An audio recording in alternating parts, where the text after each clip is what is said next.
भर के लिए नवाज शरीफ को सियासत से बाहर कर देते। सियासत के फैसले अदालतों में होते हैं, ये अच्छी रवायात नहीं है। सियासत के फैसले सिर्फ और सिर्फ पोलिंग स्टेशन पर होते हैं। इमरान जरदारी भाई भाई, इमरान जरदारी भाई भाई का तो पता नहीं है, लेकिन हमें ये जरूर पता है कि नवाज शरीफ जरदारी सारी उम्र भाई भाई रहे हैं।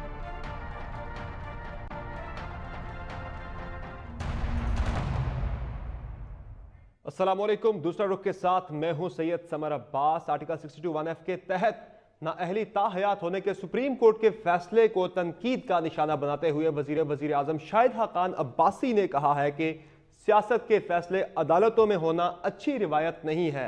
बहावलपुर में तकरीब से खिताब करते हुए वजीर आजम ने कहा कि सियासत के फैसले करने का हक अवाम को है। और दूसरी जानिब सुप्रीम कोर्ट लाहौर रजिस्ट्री में मुख्तलिफ केसेस की समाअत करते हुए chief justice of Pakistan justice Mian Saqib Nisar ने रिमार्क्स देते हुए कहा कि मुल्क में पहली बार कानून की बालादस्ती नजर आ रही है, जिससे लोगों को तकलीफ हो रही है। उन्होंने वाज़ेह किया कि जजेस की इज्जत ना करने वाला किसी भी रियायत का मुस्तहिक नहीं। और प्रोग्राम में बात होगी नून लीग को बतौर मजमूई चैलेंजेस का सामना तो है ही, लेकिन चौधरी निसार अली खान के पार्टी क़यादत पर उनकी तनकीद का सिलसिला जारी है, जिससे पार्टी में गिरफ्त की सी कैफियत नजर आ रही है। और बात होगी कि सियासत में आजकल जो भाई भाई एक दूसरे को मुखालिफिन को कहने का आजकल जो रविश है, जो नारा है, कौन किसका भाई है। और इसके अलावा बात होगी सबसे आखिर में प्रोग्राम के कि अमेरिका और इसके इत्तेहादियों ने शाम पर जो हमला किया से मुतालिक बात होगी। बात हम करेंगे, एक ब्रेक के बाद गुफ्तगू का आगाज करेंगे। हमारे साथ रहेगा, ब्रेक से वापस आएंगे तो मेहमानों का तारुफी करवाएंगे। स्टे विद अस।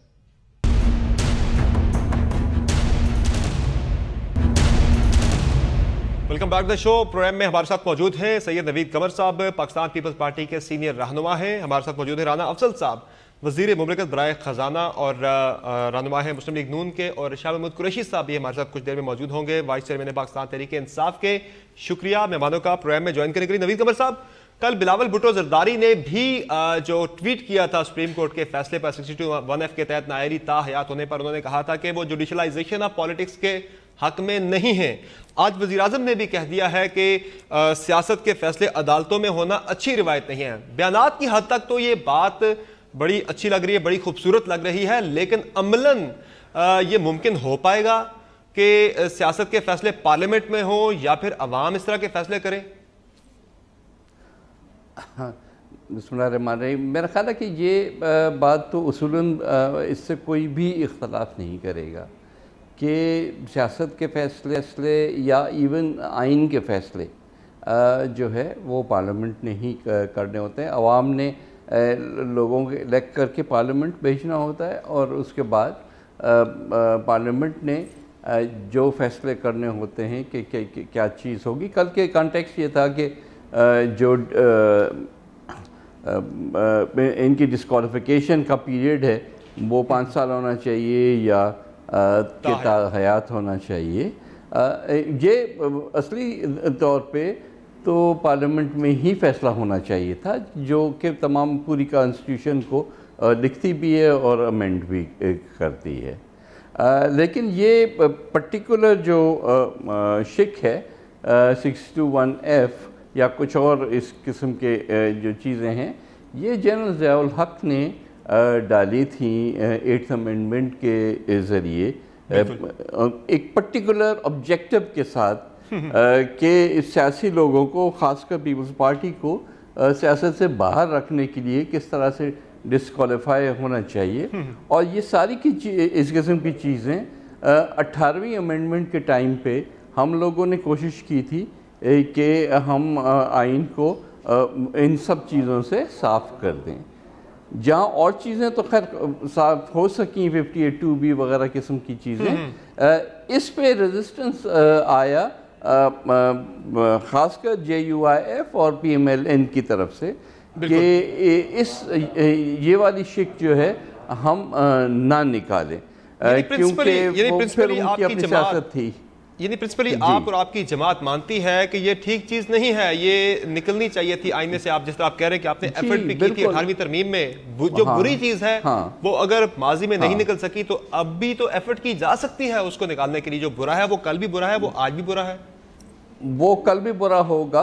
और इंशाल्लाह मैंने आगे की जाके पार्लियामेंट्स जो हैं, अब तो खैर न वक्त रहा है न ये वाली पार्लियामेंट अब वो मैंडेट भी रख सकी है, एक बिल्कुल पर्टिकुलर कॉन्टेक्स्ट में जाके आप फिर चीज़ों को ठीक करें, वो भी तो दुरुस्त नहीं होता कि कोर्ट ने एक वर्डिक्ट दे दी उसके बाद आप किसी को बचाने के लिए आइन में अमेंडमेंट्स करते जाएं, ये मुनासिब नहीं है। यही सोच, यही सोच जी यही सोच उस वक्त मियां नवाज शरीफ साहब के ज़हन में थी कि शायद इसका फायदा कोई पीपल्स पार्टी को हो जाए। आज आप ये सोच रहे हैं कि शायद इसका फायदा नवाज शरीफ साहब को हो जाए।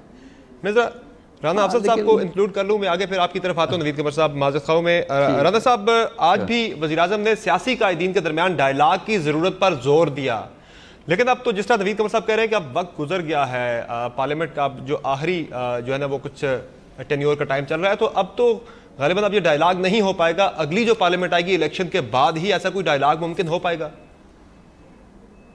देखिए, मैं नहीं समझता कि कोई वक्त ऐसा होता है जो गुजर चुका होता है। वक्त कभी भी गुजरा नहीं होता है। इट इज़, वो कहते हैं इंग्लिश में, it is never too late. अगर कोई चीज़ आप समझते हैं, आपके दिल से आप समझते हैं कि ये गलत है और उसको ठीक करना चाहिए, तो फिर आवाज़ हक तो उसी वक्त निकलनी चाहिए। हम सब ने गलतियाँ की हैं माजी में, अगर एक दूसरे की हम गलतियां गिनते रहेंगे तो फिर हम कुछ नहीं कर सकेंगे। अभी नवीद साहब कह रहे थे कि अभी तो वक्त गुजर गया, हम कुछ नहीं कर सकते। मेरा तो ख्याल है कि इसके लिए अगर समझते हैं कि हमारे बुनियादी हकूक़ जो हैं पार्लियामेंटेरियंस के, वो 61F के तहत जो है वो कभी भी मसख किए जा सकते हैं। यहाँ पे कातिल को सज़ा सारी ज़िंदगी के लिए नहीं मिलती। और ये जिस तरीके से ये फ़ैसला किया गया, जो कॉन्स्टिट्यूशन बनाने वाले थे उनकी राय ली जानी ज़रूरी थी कि उन्होंने किस माइंड सेट के साथ इस कानून को बनाया था। लेकिन राना साहब, उसके लिए फिर आपको अपनी गलती तस्लीम करनी होगी ना, गलती का एतराफ़ करना होगा ना, फिर आपको अपनी गलती का पहले एतराफ़ करना होगा, फिर आपको दीगर जमातों के पास जाना होगा। तो इसी तरमीम की अगर आप बात करते हैं, इत्तेफाक राय की बात करते हैं, जिस तरह आपने पहले अगर ये कंडीशन है, अगर का एतराफ़ करना कंडीशन है, तो मेरा ख्याल एतराफ़ हुआ है। मेमो केस पे गलती का एतराफ़ किया ना, यहाँ भी कर ले। यहाँ मैं कर लेता हूँ, ये गलत था। वो नवीद कमर साहब ने भी कहा कि एक डिक्टेटर का ये फैसला था, और इसको आज भी अगर हम समझते हैं कि ये हमारे साथ गलत ज्यादती हो रही है, और तो फिर एक असेंबली का सेशन बुलाया जाए और उसके अंदर तमाम पार्टियों को जो है, ये सिर्फ मियां नवाज शरीफ के लिए नहीं है, ये आपके पार्लियामेंटेरियंस के ऊपर जो तलवार लटकाई है कि छोटी सी गलती करो और जिंदगी भर के लिए घर चले जाओ। बिल्कुल, ये बहुत लोगों की ख्वाहिश तो हो सकती है, बिल्कुल। लेकिन ये इस मामले बहस तो उस वक्त है, ये बहस तो उस वक्त चल रही है। राना साहब, मैं शाह साहब को भी इंक्लूड करता हूँ। शाह कुरैशी साहब, 62(1)F जो है, इसके तहत नाअहली ताहयात होने का जो मामला है, ये सिर्फ मियां नवाज शरीफ की ज़ात तक तो महदूद नहीं है, ये उससे काफ़ी बड़ी चीज़ है। सियासतदानों के और पार्लियामेंटेरियन के सरों पर यह तलवार तो आने वाले वक्तों में अब ज्यादा लटकती रहेगी, पहले से ज्यादा वो अपने आप को इनसिक्योर फील करेंगे इस आर्टिकल को लेकर। तो आपकी राय में क्या आप इत्तेफाक करते हैं इस राय से कि जो सियासत से मुतल्लिक फैसले हैं वो अदालत में ना हो बल्कि पार्लियामेंट करे, और क्या आने वाले वक्तों में आप भी कोई ऐसी एफर्ट करेंगे कि ये फैसले पार्लियामेंट के अंदर ही हों? पहली तो बात यह है कि ऐसी हरकतें ना करें ना कि 62(1)F के ताबे हो जाए। आप क्यों ऐसे कामों में पड़ते हैं कि आप पर 62(1)F लागू हो? देखिए, आइन बनाना मुकन्ना का काम है और आइन की तशरीह करना अदलिया का काम है। अब जो आइन में लिखा हुआ है, अदलिया ने उसकी तशरीह की है और उसकी तशरीह में उन्होंने एक फैसला दे दिया। आज इन्हें गलती का एहसास हो रहा है। जब इलेक्टोरल रिफॉर्म कमेटी बनी थी और उनको तजवीज किया गया, जो टस से मस न हुए, जब 18वीं तरमीम के लिए आइन की शिकवार जो आइन को देखा गया और उसमें इनकी पूरी नुमाइंदगी थी, जिसको रजा रबानी साहब चेयर कर रहे थे, तो उस पर इनको टस से मस न हुई। अब जब इनके अपने सियासी मफादात को जक और जद में आए हैं, तो आज इनको तलवार लटकती नजर आई है। तलवार लटकेगी सिर्फ पार्लियामेंटेरियंस पर नहीं, जो भी 62(1)F की जद में आएगा उस पर ये तलवार लटक सकती है।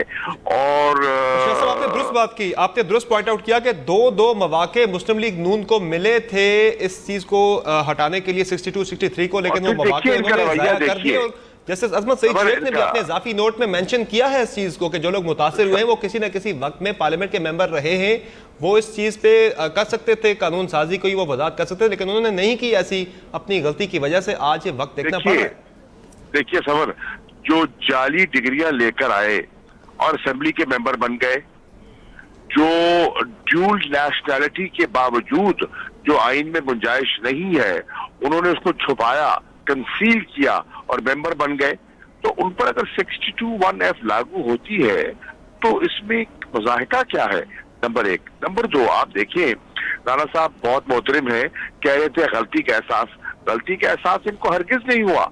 आज भी इनकी गुफ्तगू सुने, आज भी इनकी क़यादत का लबो लहजा देखें, इनमें वही लबो लहजा है, वही फिरौनियत का अंदाज है, वही तनकीद है, वही इदारों को नीचा दिखाने की बात है। तो ये इस तरह ये फायदा इनको नहीं होगा। इनको अपने लोग कहते रहे, इनको चौधरी निसार साहब कहते रहे, इनको किसी हद तक शहबाज शरीफ कहते रहे, ये काम न कीजिए। वही बात शाह साहब मैं थोड़ा सा ऐड करूं आपकी बात में, आज ही चीफ जस्टिस ने भी अपने रिमार्क्स में कहा है कि जजेस की इज्जत ना करने वाला किसी रियायत का मुस्तहिक नहीं। यही बात चौधरी निसार भी गालिबन कहते रहे मुतअद्दिद मकामात पर कि टकराव की तरफ ना जाए इदारों के साथ, बीच का रास्ता जो मकालमा चीफ जस्टिस साहब का अदालत पे और साद रफीक साहब से जो गुफ्तगू फरमाई वो आपके सामने है, और उन्होंने कहा कि मुझे राज ना खुलवाओ, पर्दानशी बहुत से बेनकाब हो जाएंगे। तो वो क्या था इशारा? किसी एनआरओ की कोशिश कर रहे थे साद रफीक साहब, जिस पे आज चीफ जस्टिस ने कहा? अब ये तो मुझे नहीं मालूम, मैं इतनी गहराई में नहीं गया, लेकिन जो कह रहे थे वो कह गए और जिनको सुना रहे थे वो उन्होंने समझ लिया। शाह साहब साथ रहेगा। नवीद कमर साहब जो डायलॉग की इस वक्त बात कर रहे हैं, प्राइम मिनिस्टर भी के डायलॉग होना चाहिए, वो चाहे सूबों का मामला हो या फिर ओवरऑल पार्लियामेंटेरियन के दरमियान या सियासतदानों के दरमियान इत्तेफाक राय की बात हो, तो पीपल्स पार्टी तो बड़ा वाजे कर चुकी है। जरदारी साहब ने कहा था कि क़यामत तक अब डायलॉग नहीं होगा नवाज शरीफ साहब के साथ, यानी वाजे आपकी पोजीशन? नहीं, नवाज शरीफ के साथ तो डायलॉग नहीं होगा, ना ही उनके साथ कोई कोऑपरेशन होगी। जो इलेक्शंस आ रहे हैं इसमें ये बातें तो अपनी जगह पे सब दुरुस्त हैं। अगर किसी स्टेज पे देखिए ना, फिर मैं कॉन्टेक्स्ट की बात करूंगा। ये सारी बातें हम कॉन्टेक्स्ट में कर रहे हैं, नवाज शरीफ साहब की डिस्क्वालिफिकेशन या उनकी मुतफिक का अब शायद कन्विक्शन हो, ये सारी बातें उस कॉन्टेक्स्ट में हम बैठ के डायलॉग की भी बात करते हैं, कॉन्स्टिट्यूशनल अमेंडमेंट्स की भी बात करते हैं। भाई ऐसे तो नहीं है ना, फिर तो पर्सन स्पेसिफिक बात होगी। बात ये है कि अगर आपने देखिए और जैसे मैंने कहा कि अब 40-45 दिन रह गए, राणा साहब को बात पे नहीं पसंद नहीं आई, लेकिन उनको भी पता है कि कॉन्स्टिट्यूशनल अमेंडमेंट करने के लिए क्या पापड़ बेलने पड़ते हैं, क्या क्या वो मुख्तलिफ पार्टीज़ के साथ कितना जो है वो बात होती है। उसके बाद आप किसी लॉ को पास कर सकते हैं, लेट अलोन कि आप कॉन्स्टिट्यूशनल अमेंडमेंट की बात करें जहाँ 228 votes are required in the national assembly and 66 जो हैं वो सेनेट में चाहिए होते हैं। तो ये बातें इतनी आसान नहीं होती। लेकिन ये मैं नहीं कहता, ये मैं नहीं कहता, लेकिन कि जब हम फ्यूचर में पार्लियामेंट्स को तो आग का हाथ बांध नहीं सकते ना, पार्लियामेंट से कुछ भी जो है करने का इख्तियार रखती हैं। तो उस कॉन्टेक्स्ट से बाहर निकल के जब हम बात करते हैं तो हम ने पहले भी आइन में चेंजेस किए हैं और आइंदा भी कॉन्स्टिट्यूशन चेंज हो सकता है। ऐसी कोई बात नहीं है। जहाँ जहाँ हमें लगेगा कि ख़राबी है या वीकनेस है तो वहाँ ज़रूर हम बात करेंगे, और अगली पार्लियामेंट में इसमें नहीं। एक मौका जी, इसमें सवाल ही नहीं पैदा होगा, इसमें सवाल। देखिए मैं इम्पोर्टेंट बात करना चाह रहा हूँ। देखिए मैं इनके रवैयों की बात कर रहा हूँ। नवीद कंवर साहब तशरीफ फरमा है। आज से 2 दिन पहले मैंने और नवीद कंवर साहब ने राणा साहब की खिदमत में गुजारिश की कि देखिए आर्टिकल 80, 85, 86 के तहत आप जो 45 दिन के मेहमान 12 महीने का बजट नहीं दे सकते। हाँ। और आप मेहरबानी कीजिए और 4 महीने का काम कीजिए ताकि कंटिन्यूटी भी रह जाए और इस किस्म की अहमियत मत दीजिए जो अगली आने वाली हुकूमत के लिए नुकसानदेह हो या मुश्किलात पैदा करें। ये टस से मस नहीं हुए, ये तो सुनते ही नहीं है किसी की, ये तब सुनते हैं जब इनको अपनी जरूरत महसूस होती है। और आज भी मैं कह रहा हूँ, ये सीड करने के बावजूद इन्होंने 12 महीने का बजट देना है 27 तारीख को, हमने ये कबूल नहीं करना। और ये आप देखेंगे ये एक और तमाशा खड़ा करने वाले हैं। मैं आपको एडवांस में बता रहा हूं, और नवीद कमर और मैंने इनको समझाने की पूरी कोशिश की है, लेकिन मैं ना मानूं। जी राना साहब, बड़ा सीरियस क्वेश्चन है शाह कुरैशी साहब ने रेज किया है कि आखिरी दिनों में आप जाते हुए बजट पेश कर रहे हैं, आपकी अगली हुकूमत आए वो अपना बजट पेश करे, आप मिनी बजट दे दें। देखें, बात यह है कि इस वक्त ये एक यूनिक सिचुएशन है कि तकरीबन साल ख़त्म होने वाला है और नई हुकूमत जो आएगी वो अगस्त में किसी वक्त वो हुकूमत बनेगी, और ये चाहते हैं कि वो नई हुकूमत जो आए वो अगस्त में अपना बजट बनाना शुरू करे और सितंबर में जाके वो बजट दे और हम ये 3-4 महीने के लिए कोई ख़र्चा फिक्स कर दें। देखें, इसके ऊपर बिल्कुल दो राय हैं, और जितने पाकिस्तान के इकोनॉमिस्ट हैं और जितने लोग ज़िम्मेदाराना सियासत कर रहे हैं वो यही कहते हैं कि बजट आपने अगले साल का एक जीडीपी का टारगेट सेट करना है, आपने लोगों की तनख्वाहें पूरे साल के लिए बढ़ानी है, आपने तमाम चीज़ें पूरे साल के लिए करनी है, और अगली हुकूमत जो आएगी वो उसमें तरमीम कर सकती है। उनके ऊपर ये कोई उनके ऊपर मजबूरी नहीं होगी उनके ऊपर कि जो कुछ हम करके जाएंगे वो उनको हर सूरत में मानना पड़ेगा। तो ये पॉलिटिक्स कर रहे हैं। और हमने इनसे पूछा कि हमें रोड मैप दें, आप क्या चाहते हैं, तो रोड मैप इनके पास है कोई नहीं, रोड मैप है कोई नहीं। तो ये मैं कह रहा हूँ कि ये जो है ना इन चीजों पे, इन इश्यूज के ऊपर सियासत करते हैं कि जी ये हम इनको रोक लिया, हमारी पॉइंट स्कोरिंग हो गई। आप हमें अगले साल का प्रोग्राम हम देंगे, अगली हुकूमत को अगर पसंद नहीं आएगा वो तब्दील कर देंगे, लेकिन हम 4 महीने का बजट, 4 महीने के खर्चे जो हैं वो हम फौज वालों को दें, हम इदारों को 4 महीने के खर्चे दें, तो ये तो कोई तरीका नहीं है।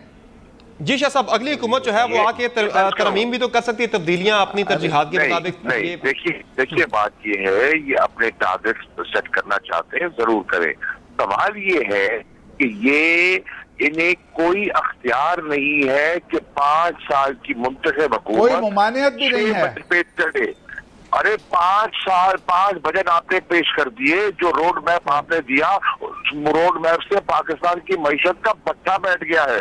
आज पाकिस्तान दिवालिया होने वाला है ना, आज आपका हिस्टोरिक ट्रेड डेफिसिट है, आज जो इतनी मकरूज कौम है, ये आप सियासत कर रहे हैं। आज जो महंगाई का तूफान बर्पा हो चुका है, जो बेरोजगारी का आलम है, जो सरमायाकारी की कमी है, वो आपके सामने है। आज जो काश्तकार के साथ आपने किया है, जो सनत को बर्बाद किया है, वो आप समझे है। लेकिन अगर ये आपकी टोटल सियासत इसमें है, जरूर दीजिए जी। ये हमारा नहीं, ये माहिरीन का व्यू है, ये इकोनॉमिक ये आपका नवीद कमर साहब का व्यू भी जान लेते हैं। रुपये को डिप्रिशिएट है तो हुलिया बिगाड़ दिया है आपने, रुपए की कदर गिरा दी है, नवीद कमर साहब सामने है भैया। सिर्फ खैबर पख्तूनख्वा का हुलिया ठीक हुआ है, न करे वो तो बजट पेश नहीं कर रहे। मैं गुजारिश करता हूँ, पेश नहीं कर रहे। आपकी वहाँ पार्टी मौजूद है और खैबर पख्तूनख्वा पे जो नून लीग वाले हैं जो तनकीद जरूर करें, मुझे कोई इतराज नहीं, लेकिन मैं बात कर रहा हूँ नेशनल बजट की, मैं कौमी असेंबली की बात कर रहा हूँ।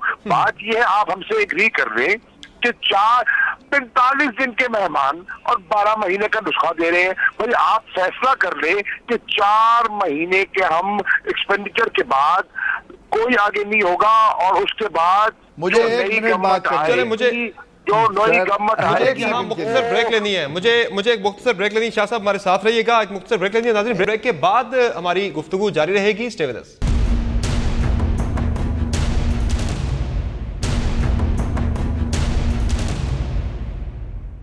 Welcome back the show. Break से पहले नवीद कमर साहब बात हो रही थी कि जाते जाते हुकूमत को अब बजट पेश नहीं करना चाहिए, बल्कि वो एक मिनी बजट दें जो कि इंतजाम चले और उसके बाद आने वाली हुकूमत अपना बजट पेश करे। लेकिन जाते जाते एक और बात बड़ी इंपॉर्टेंट हो जाती है कि जब भी इलेक्शन करीब आते हैं तो नए सूबों की क्रिएशन का मामला जो है वो बहस में आ जाता है। आजकल भी नए सूबों के क़याम की बहस जोरों पर है। तो क्या वजह है 5 साल इस पे बात नहीं होती, लेकिन जब इंतखाबात करीब आते हैं तो नए सूबों का मामला जोर पकड़ जाता है। आपकी पार्टी ने भी मैनिफेस्टो में शामिल रखा था पिछली मरतबा भी, इस मरतबा भी जनूबी पंजाब के मामले को। देखिए, पहले जो इशू है मैं सिर्फ उसको क्लोज कर दूं, इसमें उनका क्या परफॉर्मेंस है इकोनॉमिक, उसका तो अवाम ही फैसला कर लेंगे ना, कि जो वो समझते हैं कि हमने बहुत तीर मारा है और हम सबका ख्याल है कि उन्होंने इकॉनमी का पट्टा बिठा दिया है वो। लेकिन इशू इस वक्त जो है 4 महीने वाला, वो कोई हमने 4 महीने ईजाद नहीं किया। ये आर्टिकल जो है 86-87 में 4 महीने का जो है इंडिया उसी में दिया गया है कि आप एक्सपेंडिचर साइड इसमें कुछ भी और बात नहीं है। हम तो कह रहे हैं कि भाई आप साल का तखमीना लगाएं, लेकिन आपको ऑथराइजेशन सिर्फ 4 महीने की मिल सकती है। और फिर जो आखिर नई हुकूमत आएगी या नई असेंबली आएगी तो क्या उसका प्रोगेटिव नहीं है कि वो सारे अपने 5 साल का प्लान शुरू कर सके? तो उसके हाथ न बांधें, आप को ऑथराइजेशन उतनी ही मिलनी चाहिए जितना आइन के हिसाब से होनी चाहिए। बहरहाल पता नहीं कि कभी हाँ कहते हैं कभी ना कहते हैं, अब वो देखने की वाली बात है कि at the end of the day क्या फ़ैसला करते हैं। बट आई होप कि जो भी फ़ैसला करें वो कानून के दायरे से बाहर ना निकले। जहाँ तक सूबों की बात है और ख़ासकर जनूबी पंजाब के सूबे की बात है, पीपल्स पार्टी ने हमेशा जनूबी पंजाब सूबे की हिमायत की है। बल्कि पिछली असेंबली में अगर आपको याद हो तो अच्छा खासा एफर्ट हो गया था और बिल्कुल लास्ट मिनट पे पहले MQ में, उसके बाद PMLN ने इस चीज़ की मुखालफत की थी और ये जो है बात नहीं बन सकी थी। हालांकि इस पर अच्छी खासी डिबेट हुई थी। इस दफ़ा फिर ये जो डिबेट आ रही है, इस दफ़ा तो मेरा ख्याल है कि ज़्यादा ये इलेक्शन इशू बनाने के लिए लाई गई है। बहरहाल हम फिर भी इसको सपोर्ट करेंगे क्योंकि उसी से ही एक पर्टिकुलर इलाके की जो हमारे सदर्न पंजाब के पर्टिकुलरली सराइकी स्पीकिंग जो लोग हैं उनके ग्रीवेंसेस हैं और वो शायद इसी तरह से हल हो सके। ठीक, शाह साहब आपको तो खान साहब ने ट्वीट दिया था कि जो जनूबी पंजाब से ज़्यादा इलेक्टेबल्स तहरीक इंसाफ में शामिल करवाए जाएं, लेकिन उन लोगों ने अपना अलग से जनूबी पंजाब सूबा महाज एक बना लिया है, उसके तहत वो तहरीक कर रहे हैं नए सूबे के लिए। तो अब क्या फिर आपकी होगी कोशिश कि वो तहरीक इंसाफ में आके यहाँ से ये सारी एफर्ट की जाए नए सूबे के लिए, या फिर वो अलग से करेंगे, आप उनको सपोर्ट करेंगे वहीं पे? देखिए, पहली बात तो ये है कि कल इंशाअल्लाह मेरी उनसे मुलाकात है और कल 4:30 बजे मेरी जनाबे बलशेर मजारी साहब से और खुसरो बख्तियार साहब से और दीगर उनके साथियों से मुलाकात होगी और मैं उनका नुक्ता नजर सुनूंगा भी सही और अपना नुक्ता नजर उनकी खिदमत में पेश करूंगा। देखिए, सूबा जनूबी पंजाब की ख्वाहिश नई नहीं है, ये कई दहाइयों पुरानी ख्वाहिश है और इसमें शिद्दत इसलिए आई है कि इन 10 साल दौर में जो नून लीग का पंजाब में चल रहा है तसलसल से 2008 से, इनका जो सौतेली माँ जैसा किया है इन्होंने जनूबी पंजाब के साथ, उसमें शिद्दत आई है। इन्होंने बिल्कुल इग्नोर किया है, दरगुजर किया है और बिल्कुल वहाँ हक नहीं दिया। तो एक नई एक चीज उठी है जो कि मुतालबा पुराना है। अब इसमें आप देखें कि आज इनकी अपनी सफों में से 6-7 MNA हैं जिन्होंने नून लीग को छोड़कर इस्तीफे देकर वो इस तहरीक में शामिल हो गए। और आज 5 साल इक़्तिदार के मजे लूटने के बाद नून लीग छोड़ी उन्होंने, पहले छोड़ते तो शायद कोई प्रिंसिपल स्टैंड उनका जो मजे लूट रहे हैं उनकी बातें सुन लेना, जो अभी भी लूट रहे हैं। आज अखबारात उठा के देख ले, इनके सिटिंग मिनिस्टर्स हैं, अब्दुर्रहमान कांजू साहब है लोधरा से, अरी साहब है देरा गाजी खान से, सऊद मजीद साहब है भावलपुर से। उन्होंने कहा है कि हम इसरार करेंगे कि सूबा जनूबी पंजाब मुस्लिम लीग नून के आने वाले मंशूर का हिस्सा हो, जानते हुए कि पिछले दौर में मुस्लिम लीग नून ने पंजाब के सूबे के तहरीक में रखना डाला, तकसीम किया। बहावलपुर का इन्होंने एक शोशा छोड़कर हमें डिवाइड किया और ये फिर करेंगे। क्विकली बताइएगा, आज दुरुस्त है ये नहीं डिवाइड एंड रूल की पॉलिसी। क्विकली बताइएगा कि ये जो आप मिलने जा रहे हैं जनूबी पंजाब सूबा महाज के जो अमायदीन है उनसे मिलने के लिए, तो उन्हें आप दावत देंगे तहरीक इंसाफ में शमूलियत की या क्या होगा? देखिए, मैं समझता हूं कि मेरा नुक्ता नजर ये है कि इस इशू पर मुस्लिम लीग नून ने भी इनके साथ जनूबी पंजाब के साथ धोखा किया और पीपल्स पार्टी को सुनहरी मौका मिला कि सदारत उनके पास थी। वजीर आजम यूसुफ रजा गिलानी मुल्तान के थे, लेकिन उन्होंने लॉलीपॉप दिया और करारदाद से आगे बढ़े नहीं। जिस किस्म का कमीशन उन्होंने तश्कील दिया, आप उसकी नौयत और हैयत उठा के देखिए तो मजाक दिखाई देता है। मैं समझता हूँ कि तहरीक इंसाफ नेक नियति से हमने इसका फैसला किया है और मैं समझता हूं कि अगर वो वाकई चाहते हैं कि ये जो हमारे नए पाकिस्तान का तस्वुर है उसका अगर ये नया सूबा बने तो उन्हें इंसाफ की तरफ आने का संजीदगी से सोचना चाहिए। मैं यकीनन उनको दावत दूंगा। क्विकली वन लाइन बताइएगा, हजारा सूबा की भी फिर आप हिमायत करेंगे? वो कहते हैं हमारी भी महरूमी है। नहीं फर्क ये है। देखिए, पहली बात तो ये है कि हम ये जो सूबे का मुतालबा कर रहे हैं ये एडमिनिस्ट्रेटिव ग्राउंड्स पर कर रहे हैं। इस वक्त जो फेडरेशन है उसको हम स्ट्रेंथन करने की बात कर रहे हैं। 3 सूबे यकजा हो जाएं तो एक पंजाब डोमिनेट करता है और वो मनमानी करता है और वो एहसास कमतरी का वो शिकार हो जाते हैं। हम कह रहे हैं कि 11 करोड़ का सूबा मैनेज करना इंतजामी बुनियादों पर होना चाहिए। ठीक है राना साहब, क्विकली आप भी बताइएगा कि आप भी तो करारदादों से आगे नहीं बढ़ सके। अमरन आप भी कुछ करते हैं और आप जो शाह साहब कह रहे हैं कि आप उन्हें तकसीम करने की बात करें, नया शीशा छोड़ के बहावलपुर सूबे की बात करते हैं। देखिए, पहले तो मैं भी थोड़ी सी बात बजट के बारे में करूंगा। हमने इन दोनों पार्टियों को कहा कि हमें कानून में बता दें कि कौन सी शिक है कि हम बजट नहीं पेश कर सकते। और दूसरी बात यह है कि पाकिस्तान की तारीख उठा के देख लें, जब भी कोई हुकूमत कोई नई पार्टी इलेक्शन जीत के आती है और हुकूमत बनाती है तो पिछली जमात ने बजट दिया होता है और फिर वो आके अपने बजट की तरजीहात को ठीक करती है।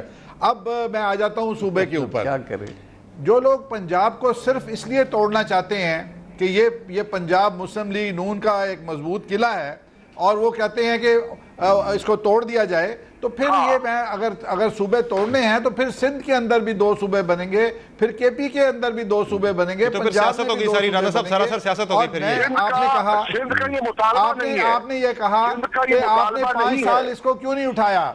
मैं आपको बताना चाहता हूं कि 5 साल किसी ने ये मामला नहीं उठाया और हमने 36% बजट इस्तेमाल किया जनूबी पंजाब में, जबकि उनकी आबादी 31% है। और ये इस तरह से जो झूठ बोलते हैं कि जो उनकी महरूमियां बढ़ गई, मैं कहता हूं कि जब से शहबाज शरीफ जब से पंजाब के चीफ मिनिस्टर हैं उनका फोकस जनूबी पंजाब रहा और आज जनूबी पंजाब के हालात सेंट्रल पंजाब से बेहतर है। वहाँ एग्रीकल्चर भी बेहतर है, वहाँ हर चीज बेहतर है, वहाँ अस्पताल बने हैं, कार्डियोलॉजी सेंटर बने हैं। मैं हुकूमत को दावत देता हूँ, मैं हुकूमत को दावत देता हूँ, अगर इन्हें इतना एतमाद है अपनी कारकर्दगी पर, जनूबी पंजाब की आवाम बहावलपुर डिवीजन, मुल्तान डिवीजन, देरा गाजी खान डिवीजन में एक रेफरेंडम जाए और पूछ जाए कि वहाँ के लोग अलहदा सूबा चाहते हैं कि नहीं, वो रायविंड से आजादी चाहते हैं कि नहीं, पूछ लें लोगों से, रेफरेंडम करवा लें। आप एबटाबाद से पूछ लें, आप इंटीरियर सिंध से पूछ लें, वो सूबा चाहते हैं कि नहीं। इंटीरियर सिंध में आप जाके पूछें, आप एबटाबाद में जाके पूछें, लोग सूबा चाहते हैं कि नहीं चाहते। नहीं है ये इंटीरियर सिंध एमक्यूएम का मुतालबा है 20 सूबे बनाने का। एमक्यूएम क्या चाहती है? वो कराची को अलग करना चाहते हैं, हम उनको सपोर्ट कर दें आपके ख्याल में? इसका मतलब ये हुआ कि राना साहब कह रहे हैं PMLN जो है वो आप चाहते हैं कि किसी सूरत में भी जनूबी पंजाब को सपोर्ट नहीं करेंगे। मतलब ये पॉलिसी बयान है ना एक वजीर की तरफ से इनकी हुकूमत का कि वो नहीं सपोर्ट हमारे पास डिमांड ही नहीं है। चंद एक लोगों की बात सुन के हम डिमांड उसको समझ लें। माशाअल्लाह आपकी पूरी पार्लियामेंट्री पार्टी आधी चले ठीक है, ये तारीख से वाकिफ नहीं है। चले बहरहाल इंतजामी बुनियादों पर आप उसकी महरूमी से पूरे 5 साल महरूमियों को भी देखना होगा और इंतजामी बुनियादों पर अगर जहां जरूरत है वहां सूबे बनने चाहिए ताकि लोगों की महरूमियां दूर हैं, लेकिन ये प्योरली इंतजामी बुनियादों पर होने चाहिए, लसानी बुनियादों पर नहीं होने चाहिए। बहुत शुक्रिया तमाम मेहमानों का शो में ज्वाइन करने के लिए। नाजरीन, जहां एक ब्रेक लेंगे, ब्रेक के बाद आज रोनुमा होने वाले एक बड़े वाक़े की मुकम्मल तस्वीर पेश करेंगे। बातों की ब्रेक के बाद हमारे साथ रहेगा।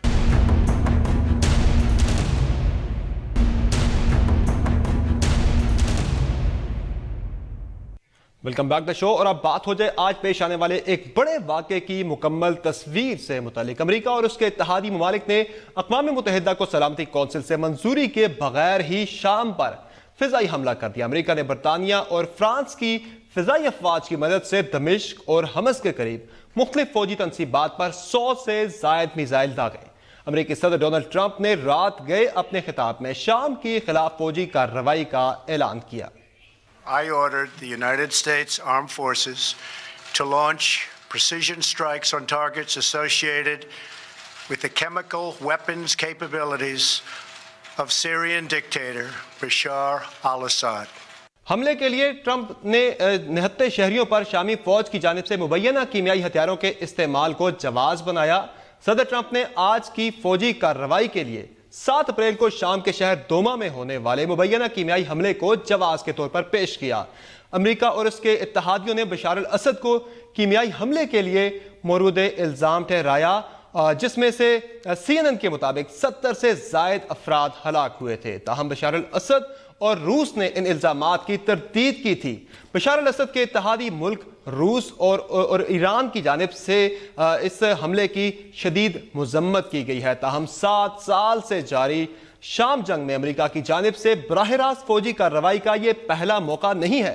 गुज़िश्ता साल 4 अप्रैल को शाम के शहर शानशेखोन पे कीमियाई हमले के बाद भी अमेरिका ने बशार अल असद की फौज पर इल्जाम लगाते हुए शाम के फौजी अड्डे पर 59 मिसाइल दागे थे। नाजरीन, यहां यह बात भी काबिल जिक्र है कि बशार अल असद पर कीमियाई हथियारों के इस्तेमाल का इल्जाम लगाने और शाम पर हमला करने वाले अमेरिका और उसके इत्तेहादी अब तक कोई भी ऐसे ठोस शवाहिद सामने लाने में नाकाम रहे हैं जिससे यह बात साबित हो कि इन हमलों के पीछे बशार अल असद की फौज का हाथ था। बशार अल असद और रूस की जानिब से इल्जाम लगाया गया है कि अमेरिका इराक जंग की तरह हमले के लिए झूठे जवाब पैदा कर रहा है। और अगर तारीख देखी जाए तो यह बात गलत नहीं।